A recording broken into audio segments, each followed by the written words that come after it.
From dysfunction at the Department of Defense to a judge in Wisconsin being arrested by the FBI, it's shaped up to be quite the week. Luckily, here to break it all down, I'm joined by Brooks and Capehart. That is New York Times columnist David Brooks and Jonathan Capehart, associate editor for The Washington Post. It's great to see you both. So, David, I want to start off with you because in the last for almost 100 days in now to his presidency, just in this last week, we saw a bit of a reversal or a walk back from President Trump on a couple of stances. One was a sort of softening on the rhetoric towards China and the trade war. And the other, as Laura reported earlier, the administration abruptly reversing itself on the potential cancellation of thousands of foreign student visas. I don't mean to connect these two in any way. They are not connected, but they did happen this week. And I just wonder, as you reflect on where they are now, what this says to you about how the administration is processing feedback and who they're listening to. Right. It suggests, well, as we learned in Trump 1, they don't have a long-term strategy. There's no policy process. We're going to do this, and then we're going to stick through it no matter who says what. They just don't do that. Trump is instinctive. He responds to the moment. And the lesson for people who want to defend institutions, whether you're a university, whether you're a law firm, whether you're a scientific research center, whether you're a business who doesn't like what tariffs are doing to your business, is that you can throw sand in the gears of this administration and they will respond. They're going to do what they want to do. But people who oppose what they want to do and want to defend American institutions can do lawsuits, they can do lobbying, there can be leaking, there can be protests. There are all these things that can happen, and they've proven this week they will have an effect. Donald Trump listened to, like, the CEO of Walmart. He listens to the polls. He listens when there's all these lawsuits. He listened to something about the international students. Now, that doesn't say things are going back to normal. The tariffs are still higher. If you're in a university, your international students are still in jeopardy. But it shows what can be done, that there is possibility for an opposition to Trump to have successes if they can apply just relentless pressure. Jonathan, what do you make of that? You take away the same lessons? Yes, I do. You know, David had a great column today in the New York Times where he talked about, what the opposition should do in the face of an administration that hit the ground running. And the whole point of this administration has been to flood the zone, confuse everybody, confound everybody, and get as much done and through the gates as possible before the opposition has a chance to recover. And right now what we've been seeing is not just the opposition recovering, but the American people deciding that they don't exactly like what they see. A raft of polls has started coming out in anticipation of the president's first 100 days, and on the economy and on immigration, the two issues he ran on or said he was going to run on and change things immediately, he is now underwater in at least two polls that come to mind. But we're going to see more, if not later today, then over the weekend, showing that the president is losing ground on the two issues he campaigned on.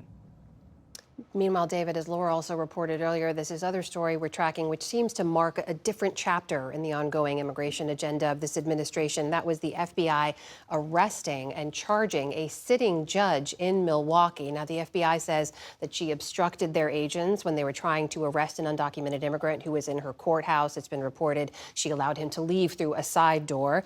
But what does this say to you now in terms of what the administration is willing to do and how this was carried out? Well, obviously, they're trying to send a note of intimidation, not only to her, but to all judges and maybe to all Americans. But I don't yet know the specific details of this case, whether she escorted the guy out the jury door or whether she's let him. So that's all murky. I don't want to comment on this specific case. But especially on the issue of immigration, there are a lot of people who are appalled by what the administration is doing. And there will be times for civil disobedience. And to me, let's say she did escort this guy out the door. If federal enforcement agencies come to your courtroom and you help a guy escape, that is two things. One, it strikes me as maybe something illegal, but it also strikes me as something heroic. And in times of trouble, then people are sometimes called to do civil disobedience. And in my view, when people do civil disobedience, they have to pay the price. That's part of the heroism of it, frankly. And so you can both think that she shouldn't have legally done this, and that morally protecting somebody against, or maybe not even in this case, but in other cases, frankly, a predatory enforcement agency. Sometimes civil disobedience is necessary. And I don't know if we'll get to this point, but we could get to this point in weeks or months where acts of civil disobedience on a lot of fronts may be necessary. And the Trump administration will probably welcome that kind of fight, but their opponents should welcome that kind of fight. And that's one of the ways you can shift public opinion, because one of the ways authoritarians lose control is when their opponents protest in a nonviolent way and the authoritarians crack down violently. That's the way you delegitimize an authoritarian regime.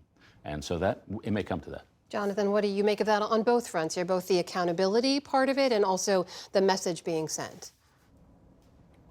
Well, certainly the message being sent is intimidation, and it is part of an ongoing activity by the president to intimidate the judiciary, from openly defying lawful orders of courts not to do X, Y, or Z, to what we just saw in that courtroom in Wisconsin. I read the affidavit that was a probable cause to take action against the judge. And, you know, reading that affidavit in David made me think of how the Trump administration is very good at muddying up the waters here. So you now have a situation where a defendant who was in the courtroom because he was charged on 3 counts of battery, domestic abuse, infliction of physical pain or injury. And you read in the affidavit that the judge was told that ICE was there. She talked to them and she said, "You need to go talk to the chief judge."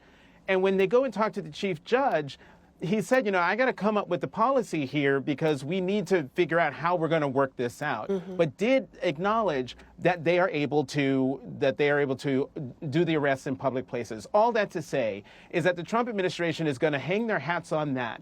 And meanwhile, as David says, and I agree, that you have a judge who is, it seems to me, taking a moral stand. I look forward to hearing from that judge, because if she doesn't stand up against what's now happened to her, which is a ratcheting up of the intimidation against the judiciary, then no other judge is going to take that same stand, and that is my big fear. I mean, well, I have to ask you both about what we're seeing unfolding at the Department of Defense. David, separate from what we're calling Signalgate, right, which is Secretary of Defense Hegseth's use of a commercial messaging app and sending sensitive information, there have been a number of stories questioning his leadership at the agency. He's fired 4 top officials in just the last week. We saw his top spokesman, John Ulyett, resign a few days ago, and he wrote about the chaos inside, saying this: "Even strong backers of the Secretary like me must admit the last month has been a full-blown meltdown at the Pentagon. It's becoming a real problem for the administration."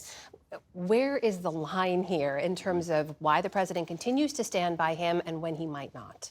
Ulyett wrote that piece in Politico, and I thought it was the work of Tolstoy. It was a work of genius. It was like mind-boggling, that op-ed, because basically he said, I'm friends with Pete Hegseth. I'm a longtime supporter of Pete Hegseth. I salute Pete Hegseth. The guy's a total disaster.